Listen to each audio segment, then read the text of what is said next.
Morning, Brother Kurt. How are you doing? You're on mute. Good, Brother Christopher. How are you? I'm good. I'm good. Just trying to stay on top of technical issues here. Some may see my split personality there as another guest. I had dialed in on my phone so I could actually talk and hear, and I'm using the computer for the video. Otherwise, I wouldn't be able to hear. Either I wouldn't be able to talk or I wouldn't be able to hear anything. So there's all kinds of issues this morning. Updating drivers and breaking other things. It's such fun. And I haven't heard from. This is the Library of Alexandria. Oh. Because in a previous meeting, Brian Croteau, who's our district deputy, had his library. His is an actual library. He bragged the other day he finally got his 1,000th book, and the fact that he actually knows how many he has, they're all cataloged. But it looked like a fake background, but that was actually the wall behind him. That was all his books, and they had the little white stickers on them. So I said, well, I got to top that. So I had to go find a artist conception of the Library of Alexandria to say I've got a better library than he does. So that's it. And let's see, the Illuminati files are up here. Secrets to the Universe are here. So yeah, hopefully this one won't burn down. I was going to say our speaker today has not turned up yet. That would be Bob Uzzel. We got somebody dialing in. That may be him. Hello, 146902. How are you this morning? You want to unmute?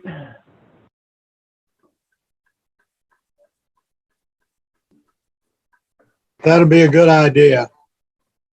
Yes. If you hit the little 3 dots next to your picture, you can rename yourself. Okay. Oh, yeah.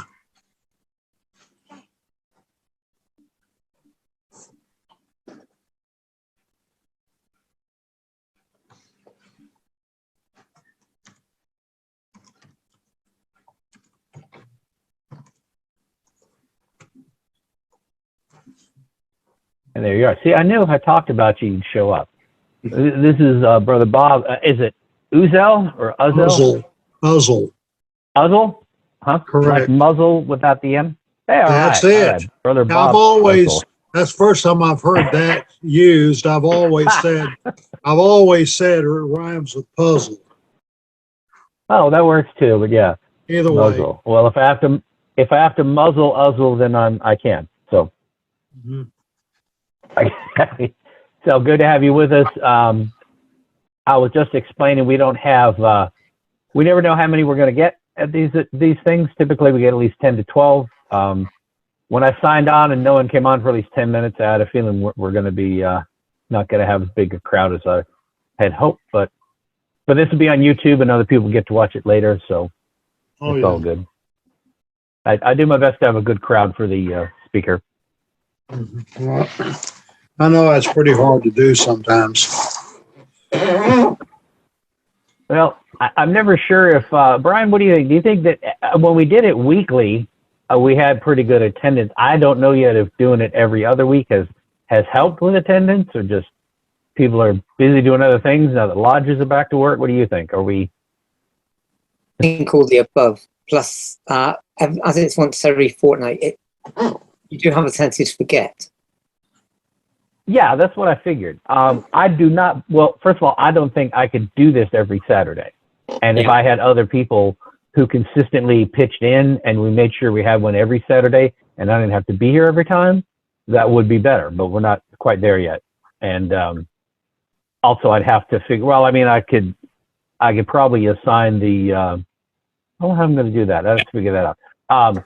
I'd have to assign the account to other people in my lodge to manage it, do it all. Because I tried to just add you as a host, and I'd have to pay for another person on the account. It's like, well, I'm going to go through all that. But anyway, I know problem with that. When we, what's that? I find no problem with that whatsoever. No, I know. Well, I mean, honestly, if it came to that, if I had to buy a couple of accounts, I just billed the lodge for it. It's only 150 a year, so it's not terrible. We could manage it if we needed to. But Is that $150? just coming up with speakers. Yeah. That's weird because it's That's also £150. So someone somewhere is making a wonderful little back earning. I guess so. Yeah, it's the cheapest. Zoom, for those of you who don't know, Zoom has like a free service. Anyone can go and create a Zoom account and have a meeting. And you're limited to the number of participants. I forget what it is. And you're limited to 40 minutes. And there's not a lot you can do, but if you had to have a meeting, anyone could go create a Zoom account and up and running, and it's super easy. I bought the cheapest tier of their paid programs. I forget what the name of it is, but it's $150 a year. I think we're 200 members, but I've never been above 60 some. And time is unlimited, and I can have multiple. There's a whole bunch of bennies in the first paid version. And so it's worked very well for us. I'm very happy with it. I mean, $150 that's about what we pay for the website. So it's pretty good. But I don't know, just setting aside not having people to host this, to take it off of me, is finding speakers every week. It's hard enough me lining up 2 speakers a month. It just seems like I get going, I line up a few people, and then I let it go. And then I'm like, oh no, I only have one more speaker. Let me go find a few more. So I'm constantly, searching for more speakers, and I try not to repeat. I'm trying to make sure I get new speakers in here. I will probably start repeating a few people. But it's kind of like it does take a bit of time lining people up and all that. It's, if I had someone else help with that, that would be good. And you throw people my way and I talk to them. And the last guy that you referred to me, Brian, he said, no, I don't give talks. I'm like, oh, okay, well. But he does. I think he does. Maybe he just doesn't do Zoom meetings. I don't know. But perhaps he we expects just money. started chatting. Oh, does he expect money? Oh, okay. There's Well, one fellow who and that might be. Well, I'm not prepared to pay anybody to talk. I mean, Quite right too. Quite right. but I mean, this is just to help masonry out. There's one fellow that I had been talking to, but he insists on, he records the meetings and he releases them. It's like, well, I'm not going to do that. Sorry. You're going to speak here. It's our platform. I record it. I make it available online. You feel free to share it. He has another guy who, I think it was the alchemist fella, who was the observant Jew who couldn't speak on Saturday, and we had to meet on like Tuesday or whatever it was. The fellow who introduced me, all he did was introduce me, but he kept pinging on me, and he's like, well, I want to make sure I get a copy so I can share it. I was like, no, you are welcome to post a link. You didn't do anything. You just introduced me to the fella. You are welcome to share our YouTube link anywhere you want, and they can go watch it on our page. I'm not going to give you a recording of it or anything. You weren't even the speaker. It was kind of weird. But Have you had, we haven't had that many issues. have you had Salman Sheikh as speaker? I have not. Do you know who I'm talking about? I think the name is familiar. He is a good friend of mine. We have been friends on Facebook for some time, and he lives in Philadelphia, and he has a brother in the Dallas area, and he was in Dallas recently, and we had dinner together. And anyway, in fact, he's up there at Plano as we speak. I've been on his blog a number of occasions. He's from Pakistan, now lives in Philadelphia. Oh. He is both a Freemason and a Sufi. Oh, And interesting. so he's done quite a bit of research in a lot of different areas and compares Freemasonry to a lot of different religious traditions. But he's somebody would be worthwhile to have on your show. Absolutely. Well, yeah, I'll send him my info, and I'll be happy to chat with him because, Okay, like I sounds said, good. I'm the only one doing this. So here's our truck driver. It's kind of like, it's one of those things that you get busy on other things, and then you realize like, oh wait, I have to line up some speakers. It takes a bit of work. I'm slowly building up a list, and I imagine after a while, I'll just come back to people and say, hey, do you want to come back and speak again? I want to say hi to brother Aday, who signed in, and Brother Clark, who just signed in. Good to have you with us. Hi, Chris. Good to be back here. Thank you. All right. Well, it is a little after 10:10 or 12, so I'm going to go ahead and start. Hello, everyone, and welcome to Virginia Research Lodge's Unstated Meeting. This is held on behalf of Virginia Research Lodge number 1777 in Highland Springs, Virginia. I am going to post in the chat our usual links. Most of you are regulars, but just for anyone who's watching on YouTube who doesn't actually get to see these links because you're watching on YouTube, but if you are watching on YouTube, please like and subscribe. Our links here in the chat for the people who are at the meeting. The first is a link to our Facebook page. This is where we publish links to meetings like this. We have events like this one that we highlight. We have our research papers from our archives and the other research lodges in Virginia, and we post those every week, as well as emailing them out if you want to sign up. Then our lodge website, where you can find all of our papers and other interesting things I've built along the way. You can find meeting times for all of the research bodies in Virginia. There's a lot of AMD councils in there and a research chapter and all. Then our YouTube channel, which is where we post all of these recordings when we're done. And then finally, my email address. If you don't connect to me on Facebook, you can email me directly and get on our mailing list. Today's speaker is Brother Bob Uzzel, rhymes with puzzle or muzzle. He's from the Grand Lodge of Texas. I think I met him on the Texas Freemasons group. I got on there and met a lot of people I know from elsewhere. Got on the Texas Freemasons Facebook group, and we've been having fun. I've been sharing my papers with them, and all. And it's a lot of good brothers there. A lot of good discussion going on. Oh, I did want to say one thing before I hand it over to Brother Bob, and he can introduce himself and all that. I had the opportunity to speak the other day at where was it?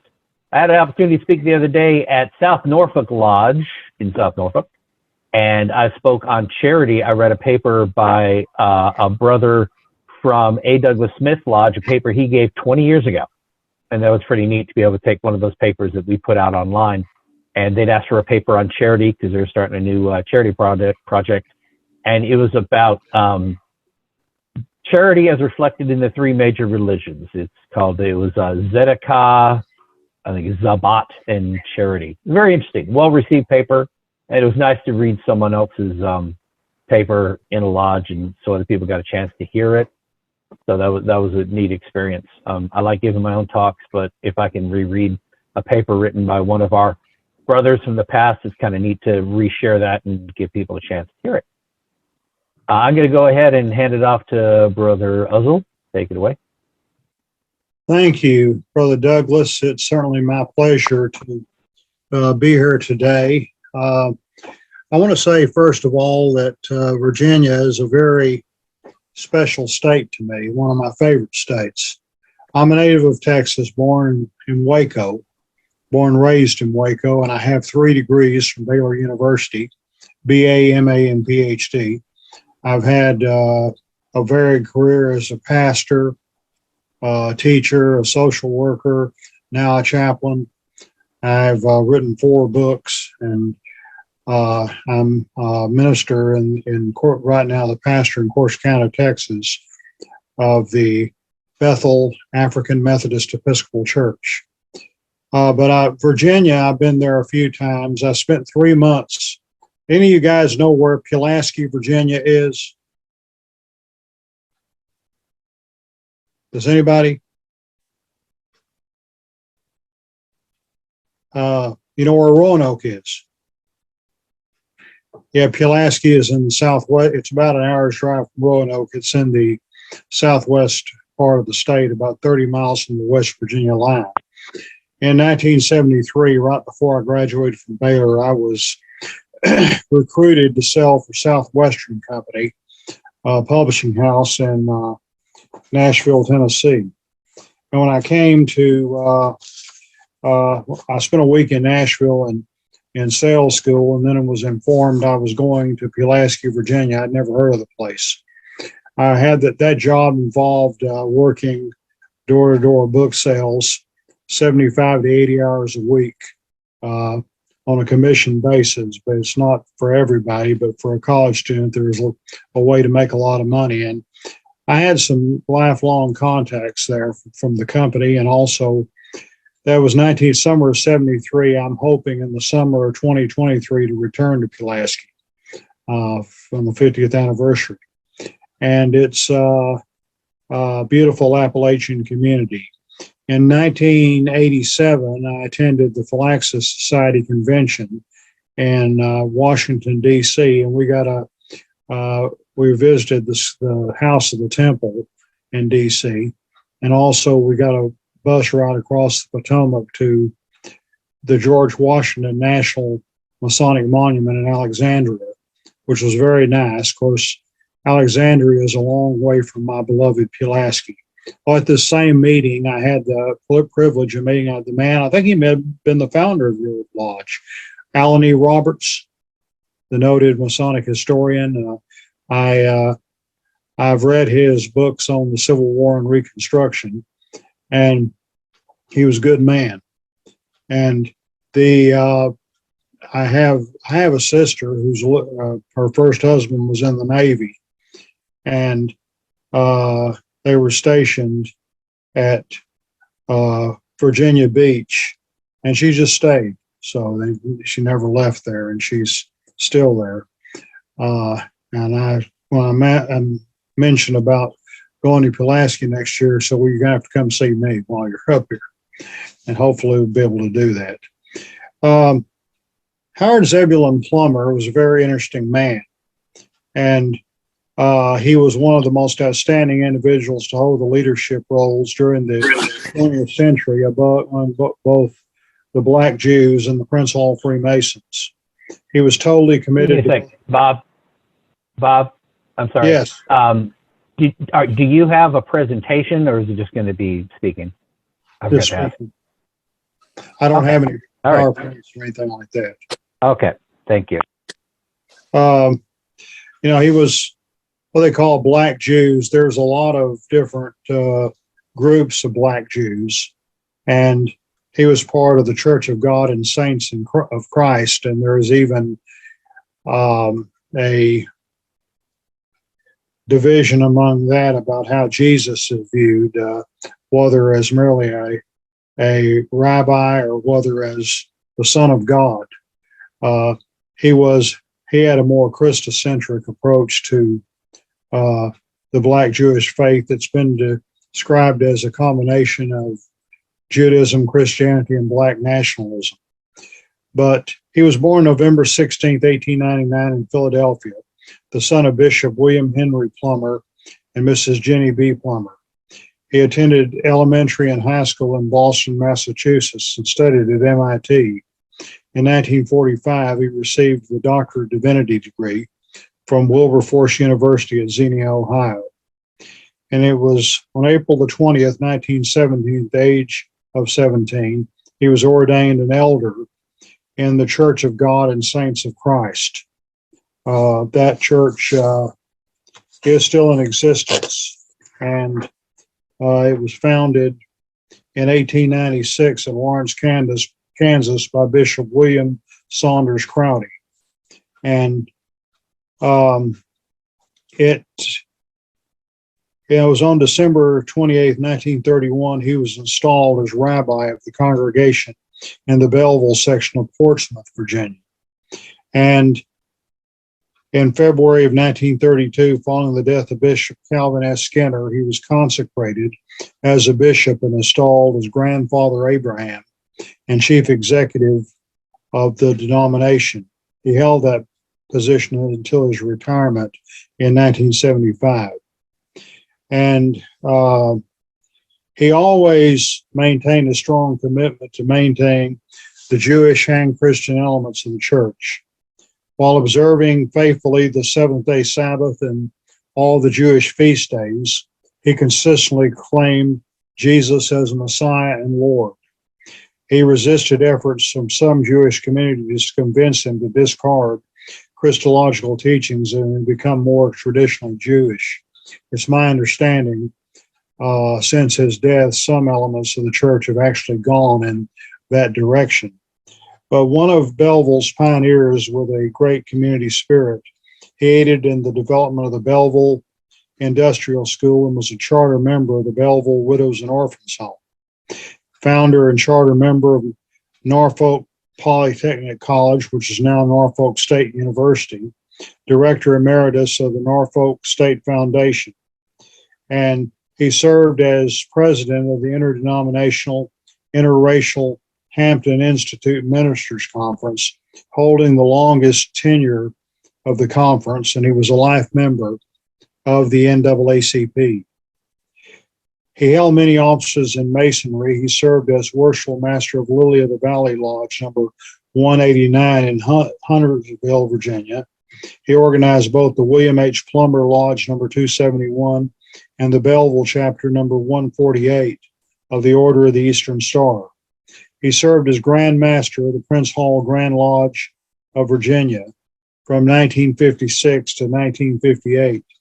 And it is my understanding that it was during his tenure as Grand Master that the Grand Lodge officially put Prince Hall in its name, became the most worshipful Prince Hall Grand Lodge of Virginia.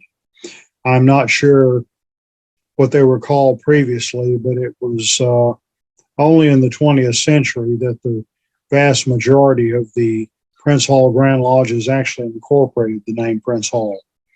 I think that happened in Texas, I believe it was in the 1950s. And I'll have to look that up. I wrote the history of the Prince Hall Grand Lodge of Texas, so I should have that date memorized, but I don't.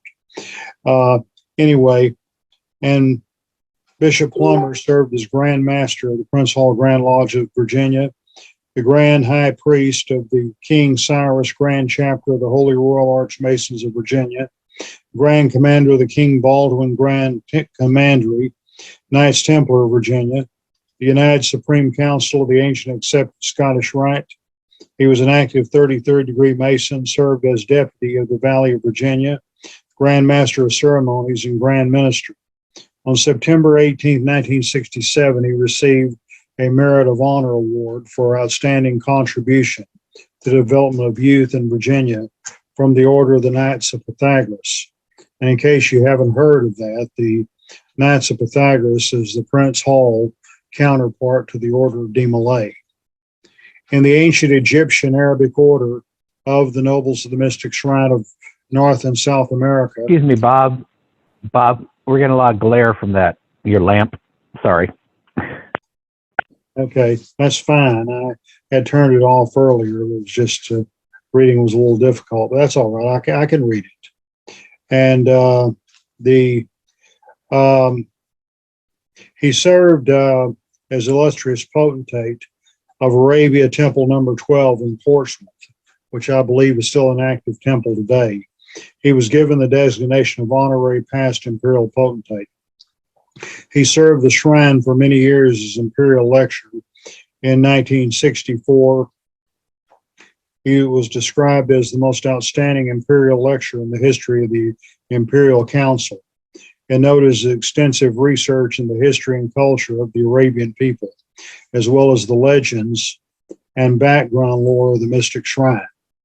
During his years in this important office, he wrote numerous articles for the official shrine publication, The Pyramid, compiled and edited a series of lectures entitled Shrindom. And I've committed one of those lectures to memory and delivered it on numerous occasions over the years.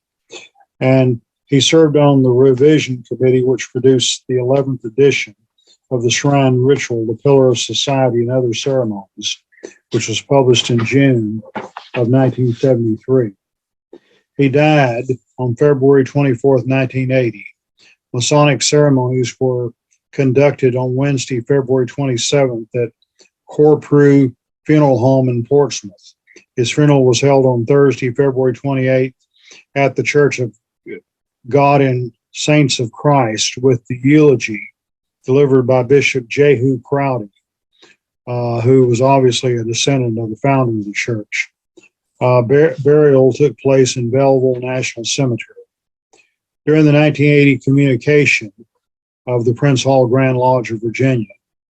The Deputy Grand Master Robert E. Harris gave a resolution, whereas the Grand Architect of the Universe has seen fit to call from this transitory existence our beloved brother, H.Z. Plummer, a past Grand Master of the jurisdiction. Whereas the passing of this brother has deprived the world of one of our more prolific Masonic minds, whereas he displayed while among us those ideals of devotion and dedication.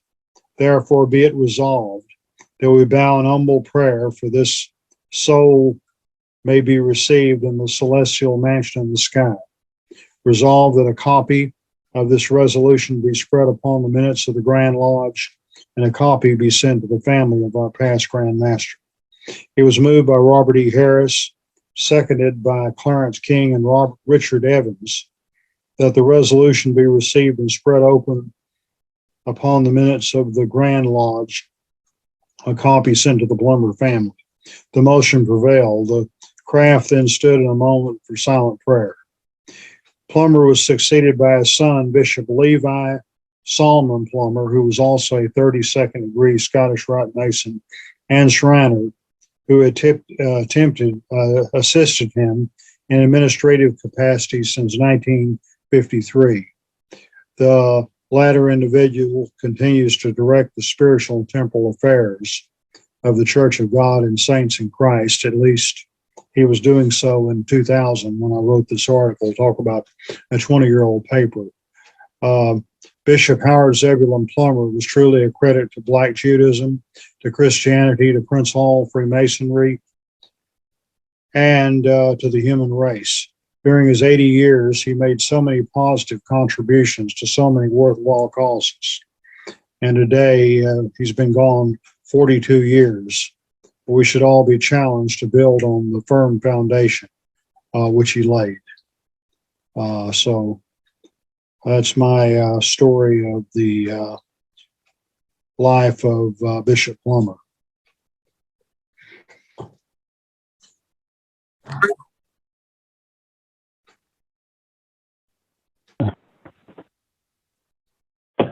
Thank you, Brother Uzzel. I really enjoyed that. That was some interesting things there. I didn't realize he was involved in setting up Norfolk State. That's a very, very well-known college here in the Hampton Roads area.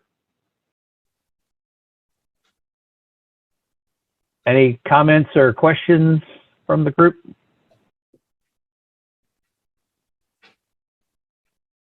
Anyone? Okay. I'm so used to having I'm sorry, I forgot, I didn't interrupt you, and I forgot to ask beforehand because normally people have presentations and I got to make sure they're set up, you know, to do the PowerPoint. But no, that was fine. I really enjoyed that. I hadn't heard much about Black Judaism before. So his church, they taught both Jewish teachings and Christian teachings together? Yeah, they're a blend of that. There are different Black Jewish groups. Now, I don't think any of the ones in America have any direct links to the Falashas. You know, those were Ethiopian Jews who converted centuries ago. There was one, it was in Philadelphia during the 1940s. An interesting book was published at that time, Black Gods of the Metropolis, Negro Religious Cults in the Urban North. It has a chapter on the Church of God, the Church of the Living God, headed by Bishop Frank Cherry, a totally different type of man than the one we're talking about.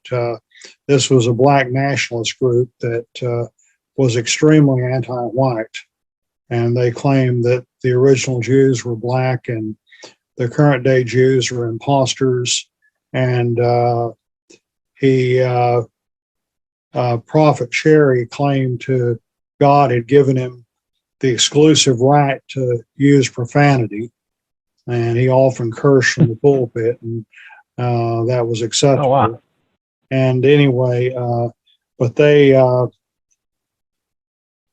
Bishop Plummer's group doesn't have the same racist philosophy and teaching that Prophet Sherry's group has. And there are some, most of them, and well, if they're Jewish, considered Jewish, they're going to keep the seventh-day Sabbath, and usually the Jewish feast days as well.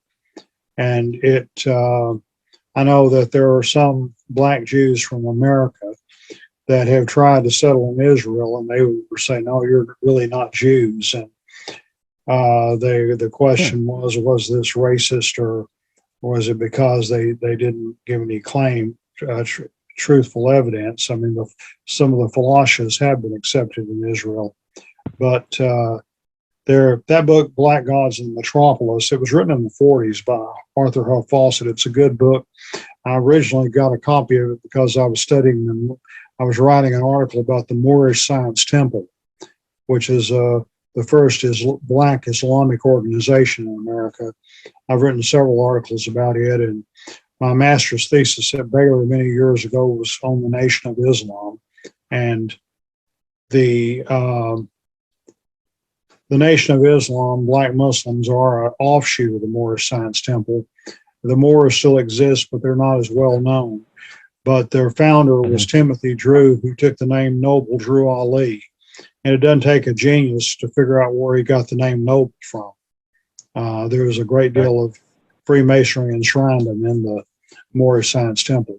The other, let's see, there in that book, there's a chapter on the Moors, chapter on Father Divine, chapter on Sweet Daddy Grace, chapter on the Black Jews, and another group, the Mount Sinai Holy Church. So, Interesting.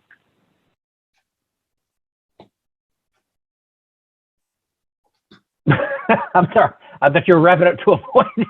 It's like, and period. Okay. That's fine. Well, that was very, and the Prince Hall, we had, it's very, and I guess it's hard for people like Brian, I guess, to relate, since it's pretty much an American thing here with the Prince Hall.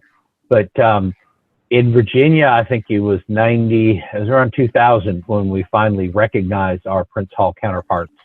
And do you recall when it was in Texas that you all did? It came in phases. The first, it was in December 2006 was what I call simple recognition. No intervisitation was allowed. Then in 2014, they allowed intervisitation with the approval of both Grand Secretaries. And then in January 2017, it was opened up to intervisitation, where it would be determined by the local lodge. And so it took a long time. And I know, well, I think Virginia, if I'm not mistaken, Virginia first just had simple recognition, then later allowed intervisitation. You had to kind of coordinate through the Grand Lodge, because it was, I want to say 2008, 2010, somewhere around then. Virginia Research Lodge, if Keith was here, he'd be able to tell you, our former secretary. But I attended one of our meetings where we had about 20 members of Prince Hall lodges attended, and I think he was the Grand Secretary at the time, former past Grand Master of Prince Hall Grand Lodge. He was our guest speaker, and it was very interesting. So we're all sitting there. It wasn't so much his talk that I remember, but it was afterwards. The master opened it up to the floor and said, anyone just want to ask questions from the sidelines? And one of the Prince Hall brothers got up and said, yeah, I just have to say, it's more of a comment than a question. It's like, look at y'all. Because they're all in black suits, white shirt, black ties, very formal dress, no lapel pins, no nothing. And every Mason in there, any American Mason knows, we're all in blazers. One or two might be in a suit. Most of us are like, sport coat and pants, different color ties, very brightly colored sport coats, all sort of Masonic pins and whatever, just kind of outlandish compared to them. And they say, is this typical of what you wear to your meetings? And we say, well, yes, other than tuxedos at the Stateds, we dress like this. Well, it reminds me when I was pastor in Kaufman, Texas in the 80s, one of my members there was a Masonic Prince Hall celebration that I don't remember which one it was. There's actually three of them during the year. Palm Sunday in the spring, St. John's Day in June, and Prince Hall Day in September. And Brother Scott wanted to go. He was a worshipful master, but he didn't have anything to wear. And I said, well, you can wear what you got on. And like it was a blue suit or something, I didn't realize, hey, that's not the way we dress at a service like that. Brother Scott passed away in 2000. His wife passed in 2020. And we maintained contact with the community and the family. And it was in January 2020 at his mother's service, Raymond, the youngest son, who's keeping the lodge going, his worshipful master, and he's active with the Herons of Jericho as his sister. I got it made my remarks and said, Raymond, I want to commend you for keeping the lodge going. Your daddy would be proud. And there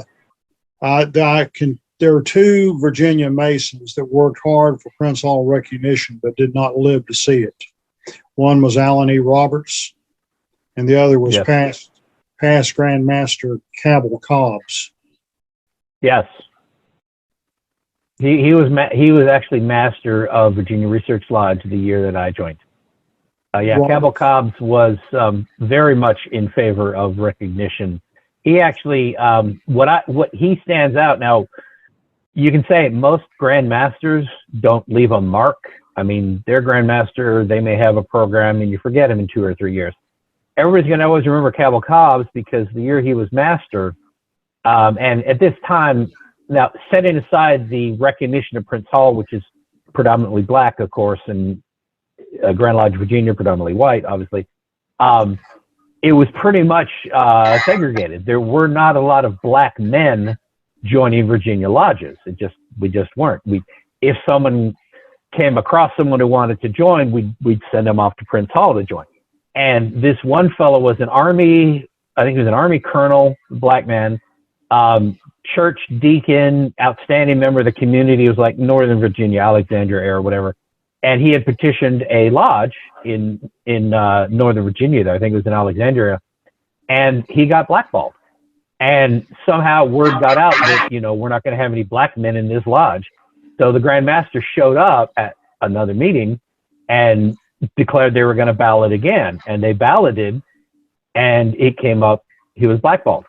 And he said, is there anyone here who has any good cause why this petitioner should not be made a Mason? Any moral reason, anything about him that he would be unqualified to join as a Mason, knowing that he was only being blackballed because he was black. And no one, of course, said anything. So he just destroyed the ballot and said, well, I declare him elected. Boom. So the first black man to join. Brother Cobb sent me a letter and he explained some of that. He was a great guy. Yes. It was 2 years ago. I was gassing up the service station, got a call from my friend Al Roundtree in Washington, D.C., who is editor of the Philaxis magazine, and asked me to do an article about John Lewis, the congressman from Georgia, who was 33rd degree. And I did. And it was, I watched on television and YouTube and a funeral of John Lewis, and I gathered information about his Masonic record, his 33rd degree, his shrine, and everything.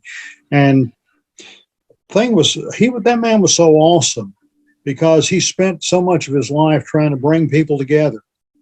And I don't know if you saw a video of his Masonic funeral. The Prince Hall Masons of Georgia, along with some from Tennessee, were joined by three, the Grand Master, and I think two of his officers from the Grand Lodge of Georgia. And they were not in fraternal relations yet, but here this man is bringing people together in death. The following year, Yep. Georgia voted to recognize Prince Hall, as did Tennessee. It's my understanding there's only 5 holdouts now. I think it's 4 now. There's 4 holdouts. There are 4 Grand Lodges that aren't. Who came around? I don't recall. Well, I got to know this because I know that Okay. I know that. I thought it was Tennessee made it 4. No, I it thought. makes it 5. Unless my information is dated, there's 5 that are still holding out now.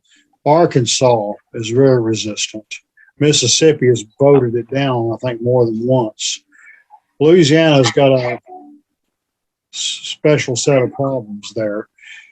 And South Carolina, they might be I think they're getting close. And up in your area, West Virginia, I've not actually been to West Virginia, but I'm told that hillbilly culture is very strong there. I think West Virginia. I thought West Virginia did already, but maybe if they did, that'd be great. I haven't heard I haven't heard that. I hear it. I heard something on Facebook. I'd have to go dig for it. I'm sure I can find a list somewhere of them. But yeah, we have made progress. But for those who don't pay close attention, I don't know. Because of the system of recognition, and of course we have 51 Grand Lodges in America that are mainstream or state or whatever you want to call us. And then there are about 30 some Prince Hall Grand Lodges that came up alongside once Prince Hall Masonry became a thing. And over time, virtually every Grand Lodge in America, every state Grand Lodge recognizes each other. And it's only been literally in the last 20 years, in Virginia, I think it was one of the earliest actually, but it's only been the last 25 years tops that maybe Oklahoma was one of the first that say Virginia would recognize the Prince Hall Grand Lodge of Virginia and so forth. Now that still leaves, like, for example, Virginia recognizes Texas. Virginia recognizes Prince Hall of Virginia. Texas recognizes Prince Hall of Texas. Virginia probably doesn't recognize Prince Hall of Texas. So we're like one removed. So I could go to a lodge in Texas, sit in a lodge with you, Bob, and there could be a Prince Hall brother from Texas sitting there, and he could be sitting in a lodge, but I couldn't go with him to his lodge and attend because we don't recognize each other. I think over time, all of the Grand Lodges, I think, just takes momentum for people to say, well, we recognize North Carolina, we recognize Prince Hall, North Carolina, why don't we go and recognize Prince Hall, and fill those gaps, and eventually all of the Grand Lodges in America will recognize each other. Well, North Carolina will come about at some point. North Carolina had quite a struggle, and they were getting a lot. It took them several years to finally get it accomplished, but they did.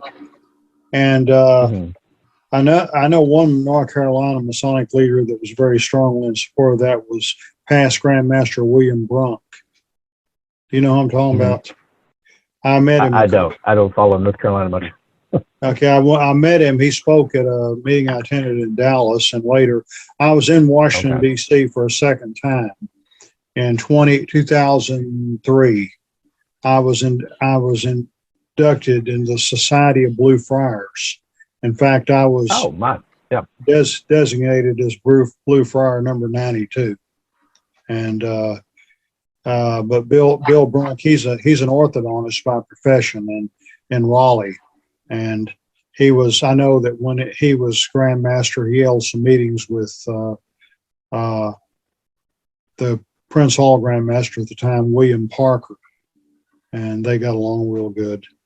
And it's been a step-by-step process. I heard a story. Well, this is way out the other end of the country. In California, there was a black man who was worshipful master of one of the most prestigious lodges the Grand Lodge of California has. And he stood up in Grand Lodge and asked the brethren, how many of you have sons who are Masons? Quite a few hands went up.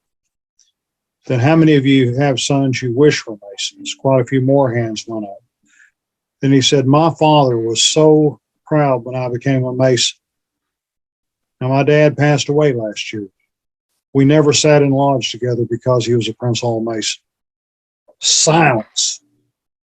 Oh, wow. And it was right after that they voted to recognize Prince Hall. But I can imagine that was something that they really felt missed out on, that he and his dad could never sit in a lodge together. Jeez. Well, it's something. I hear a lot of chatter. Of course, I follow a lot of things on Facebook, and there's a lot of discussions here, there, and everywhere. And it's one of those things that our detractors will constantly point out, well, masonry is segregated. Masonry is like, you have to sit down and explain how the recognition system works before you get to the part explaining why there's a Prince Hall and why we don't recognize each other. Because the short answer is, well, we do recognize, but not everywhere. And it's sort of it's complicated, but it sounds like you're making excuses. But it's like, well, look, here's how it works. Because there is not one body. Like if there was one body of masonry in America or in the world, we could just say, okay, we recognize you when we're done. But because we're all independent and sovereign, we can sit here in Virginia all day long and say, I hope that Mississippi recognizes Prince Hall of Mississippi. We have no control over that. That's true. So it's sort of like we're waiting for everyone to catch up, and you're not going to get momentum rolling to say, okay, Mississippi, either you recognize Prince Hall or we're going to no longer recognize you. But that's about the only weight we have. But it's just one of those things where I've seen it in my time as a Mason where things have changed dramatically. There are a number of darker skinned or better tanned brothers in my lodge, as I like to put it, who came to us mostly from clandestine bodies, because there's a huge clandestine Masonic presence in Virginia. Has to do with the Navy, I guess, and a lot of people from out of state. But quite a few brothers they found out they were in a clandestine lodge, didn't want to join Prince Hall, and joined one of our lodges. And Ocean View is one of the ones, my mother lodge, is very welcoming, and we have at least half a dozen now. And so I get to hear more from them, the perspective of what it's like to be clandestine and all that. And also in this area, I want to say there are a couple brothers who joined Norfolk Number 1, which is one of the oldest lodges in the state, and it's in my district. They have actively sought out the Prince Hall Lodge in Virginia Beach near Oceana. I can't think of the name of it. And they've attended. We now have the ability to just go and attend. And they've made an act, because I've said for years, like, what's the point of recognizing each other if you never see each other in lodge? And they're actively, I've been to a table lodge at Granby Street, which is where our big temple is, where most of the lodges meet.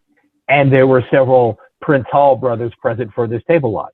And I know that they're going back and forth, and the officers in both of these lodges are actively working to interact more frequently. So we are making strides, at least here in Virginia, to bring us all closer together. Well, Masonic racism is not a thing of the past totally, but it's not as bad as it used to be. Today, my home lodge, Waco 92, is having installation of officers. I'm not going to be able to attend because I have a mandatory church meeting to attend at that same time in Temple. But I'm thankful to say I'm welcome there today with open arms. By the way, August 21st will mark 50 years since my EA degree. But there was a time in my home lodge, I was a person non grata. They didn't want anything to do with me. And I'll tell you why. Can you see this? Yes, we can.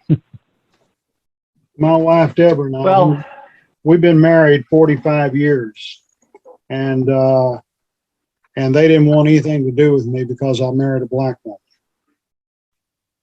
That's changed. Virginia is also the case where the state where those laws changed. Are you familiar with Loving versus Virginia? Yes. There's a movie, Loving is a very good movie. By the way, I talked on the phone several times with Mildred before she died. The real Mildred Loving. Mm-hmm. Oh, wow. Anyway, unfortunately, I was Googling a few years back. I found an obituary for the notorious Sheriff Garnett Brooks, who arrested Richard and Mildred in bed. Who's this woman you're sleeping with, son? I'm his wife. Not in Virginia, you're not.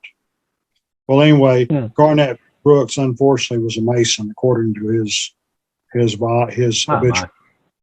He was in Caroline County, is in the Tidewater area. I have not been there. Yep. A place called Central Point is where they lived. And they won their case in the U.S. Supreme Court June 12th, 1967. And by the way, our son was born on June 12th, 1981. And he was very well aware of the fact that he was born on a loving day. We didn't intend it that way. This is just how it happened. But anyway, what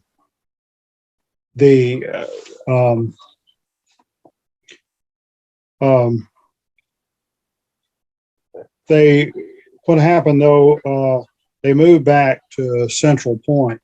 Richard built her a house, and they were hit by a drunk driver in 1975. Richard was killed instantly, and Mildred never remarried. She lived in that house that Richard built for her until her death from pneumonia in 2008. I'm in I a wasn't familiar with it. I'm in a book club in Okay, Kurt. Wisconsin. I'm in a Masonic book club in Wisconsin, and one of our members was a past Grand Master of Prince Hall, and he suggested a book we read by a past Grand Master. I believe the name was Buddha, and it was Black Freemasonry, White America, and it went through in quite a bit of detail the first recognition that was given, and I believe it was Connecticut was the first Grand Lodge to In recent recognize years, Prince Hall. 1989. That's correct. Right. However, there were two previous attempts. Washington State in 1898, Yes. under past Grand Master William H. Upton, he decreed that no Masonic monument be erected above his grave until his brothers and Prince Hall could join hands and call each other brothers. That happened in 1990 when Washington State recognized Prince Hall. Same year Wisconsin did. Right. And then 1947, the Grand Lodge of Massachusetts attempted recognition. Both times, other Grand Lodges threatened to cut fraternal relations if they didn't rescind, and so they bowed to pressure. And I think there was some effort like that in '89 with the Grand Lodge of Connecticut, but they stood. They didn't back down. I think Connecticut was first, Nebraska was second, Washington and Wisconsin were about the same time, and then Right. I believe in '91 Colorado became the fifth, and it's been a domino effect ever since. And I hope what you're saying, Brother Douglas, is correct. It's down to 4.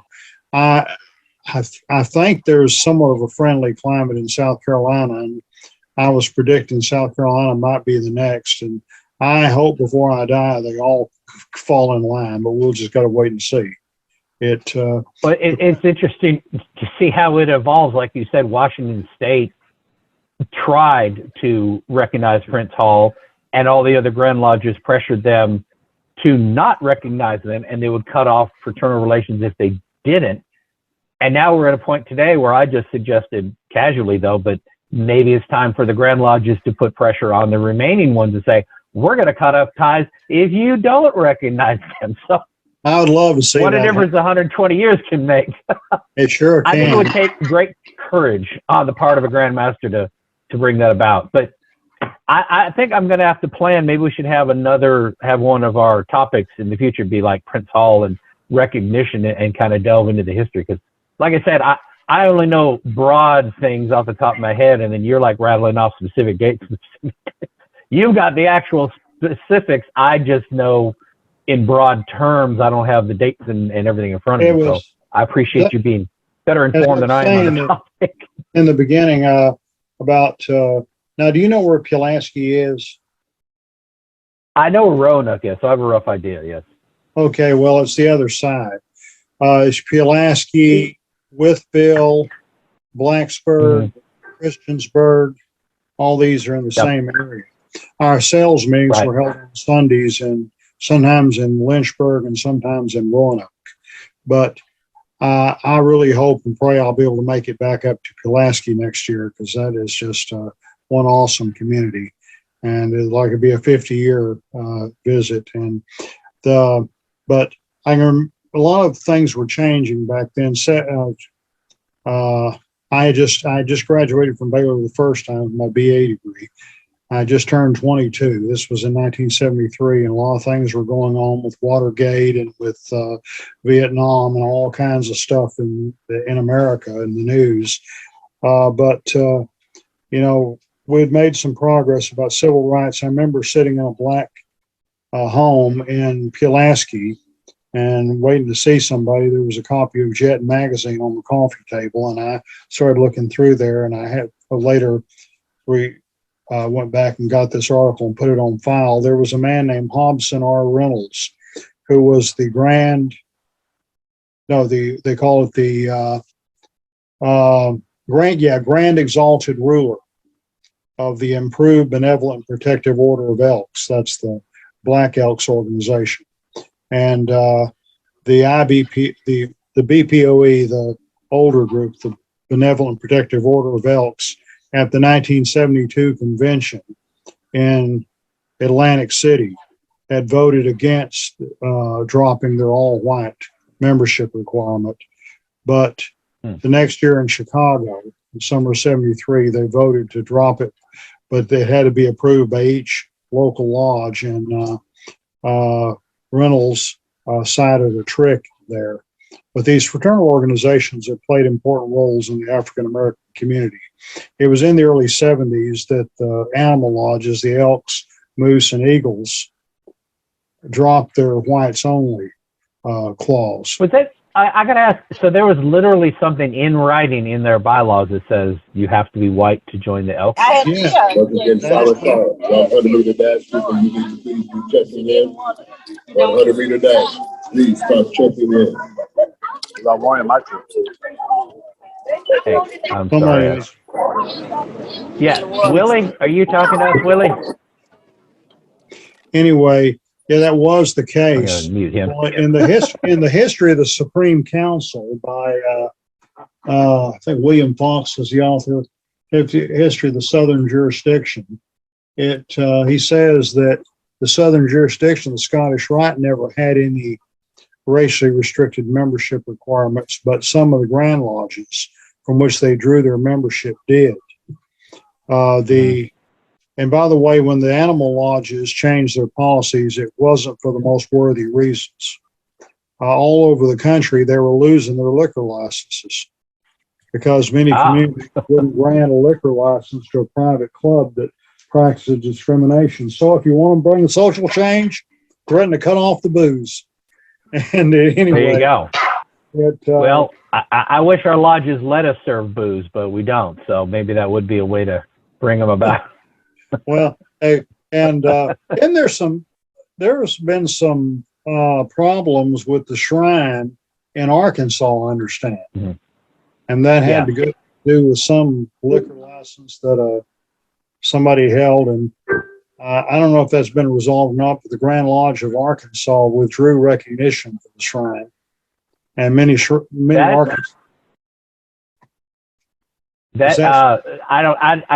I didn't hear anything about a liquor license, but I do know Arkansas, there was 2 states, I think it might have been Michigan or Wisconsin. I think Chris Hodap on his, the guy who wrote the Masonry for Dummies books, he has a good blog and he always seems to cover the real the stuff we probably shouldn't talk about in public kind of thing.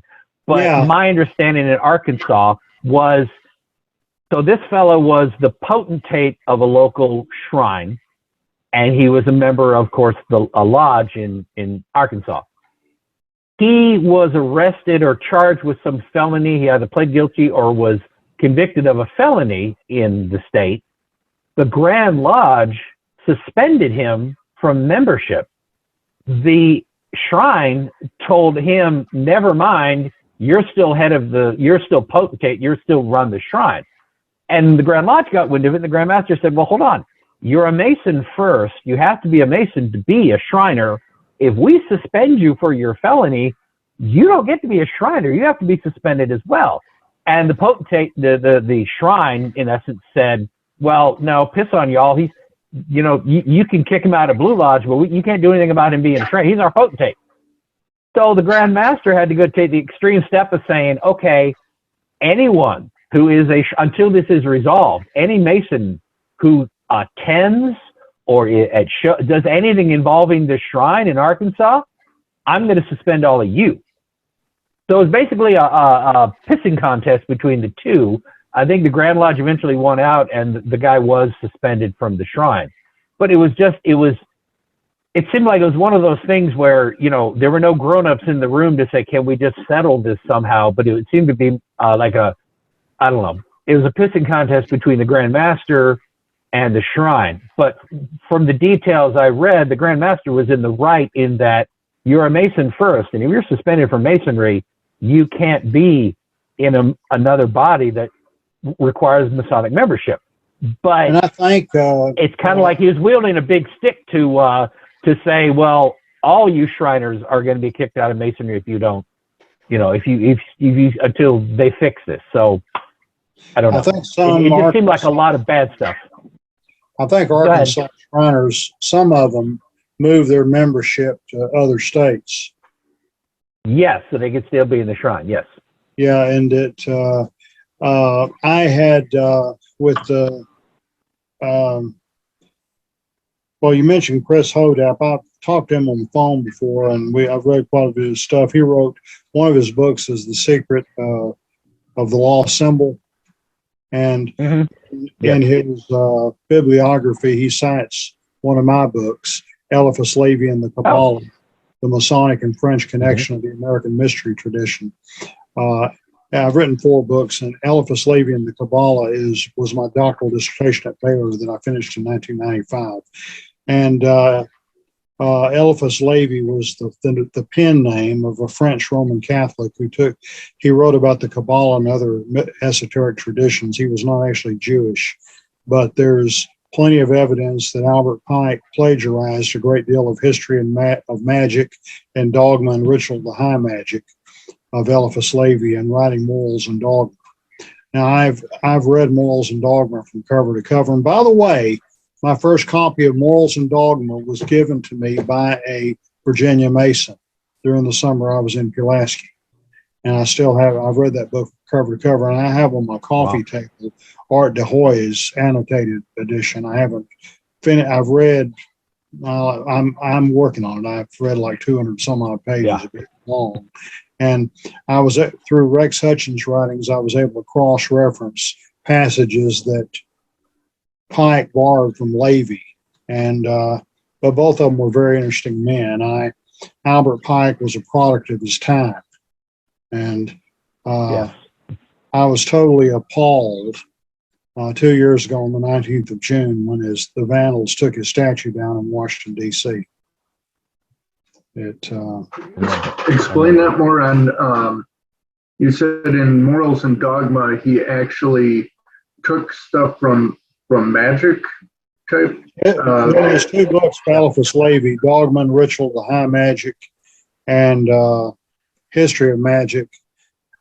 You can put the books side by side and see it's almost verbatim. It's not just with that, but with bukus of stuff. Albert Pike, Morals and Dogma was written by a number of people. Albert Pike put it all together. He did not give proper attribution. He gave attribution here and there, but I'm given to understand he took whole passages from other books and put it in as his words and didn't make it clear that this was written by so-and-so and I took it. He just basically plagiarized it, a lot of it. He put it all together, but he didn't give proper attribution. My friend, which you should have done. But I'm just surprised by the magic type, you know. And, I mean, is a lot of this stuff considered some kind of magic? Eliphas Levi was not much into practical magic at all. He was more on the theoretical side. There were some others who took their cues from him. In my book, I deal with I have a whole chapter devoted to Pike, but he also influenced other people like in the Rosicrucianism, the Theosophical Society, Anthroposophical Society, Builders of the Adytum, and other movements that bear the imprint of Eliphas Levi. But he himself was not a literal magician in the sense of practicing stuff. There's Aleister Crowley, who was born in 1875, a few months after Eliphas Levi's death, claimed to be Eliphas Levi reincarnated. He had some very bad stuff, and I have tremendous respect for Eliphas Levi, very little respect for Aleister Crowley. He was with the Order of the Temple of the Orient, OTO. And there's so many interesting groups out there. A lot of them do have some kind of Masonic influence. I've never been a roaster. I wanted to go ahead. Go ahead, finish it, Bob. I'm sorry. I've never been a Rosicrucian. I've known a few people that have. I know in Dallas, near the SMU campus on Insurance Lane, they have a lodge. I've been by there before. But as my understanding, most of they have some lodges in which people actually participate. Most of their members are mail order. As long as you send them money, they'll send you lessons to study. I've been learning more and more about the Rosicrucians, and some people have claimed that they're. One guy tells me that all the Rosicrucians meet in Masonic lodges and vice versa, and I said, well, no, that's not true. I've never met a Rosicrucian who was a Mason, not in person, and I don't know of any locally, but there are some ties. And there's some people that speculate our origins that we drew from the Rosicrucians. So I wanted to get somebody on here, as that's one of my future talks, is having someone come on and talk about Rosicrucianism and kind of explain it and kind of tie it to Masonry to give us more of some background. But I wanted to. We're kind of wandering into different topics, so I want to kind of try and wrap it up. If we don't have any more specific questions about your paper, if that's all right. But I do want to mention our upcoming meeting, which will be July 23rd, which will be Brother Ben Zion, who's the author of the book, Whence Came You? And his topic is Finding Perfection Through Self-Inquiry. So that would be interesting. We're going to get back into some more esoteric stuff. We'll cover a lot of things here. And Bob, I really appreciate this is more of a historical paper and gave us more of a background on Prince Hall Masonry and a very active Mason.